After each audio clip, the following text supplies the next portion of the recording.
مثلا شیشه ماشینتون 200 درصد دودی میکنین ها، کی خوری نشده توی ماشین چیکار دارین میکنین؟ ماشین یا مکان سیاره، جلو دودی، شیشه دودی، عقب پرده زده. ایران سال 1408. به به امشب هم چلو مرغ ها، این نقرس نگیریم انقدر گوشت بخوریم.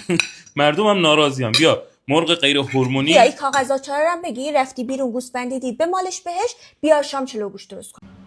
سلام. خیلی خوش اومدین، خیلی خوش اومدین. خوش اومدین در یه دونه خدمت. تو چی؟ این یکی الکلش بیشتر بود البته. مرزاده سلام داداش. این چنده؟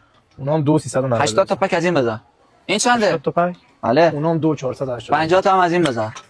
این چنده؟ اونام 2490. چش. 10 تا از این بذار، 50 تومن هم برای خودت بکش. برای خودم؟ بله. 50 میلیون ها. چش. جسارتا شما شغلتون چیه؟ جسارتی نداره. خیلی ممنون. خوش میکنم. داداشی رمزتون؟ چلسی. جسارتا داشی موجودی نداره. خودم میدونم. برای چی اومد اینجا مرد حسابی؟ دکتر گفت هر کاری حالت خوب میکنه انجام بده. ای کوز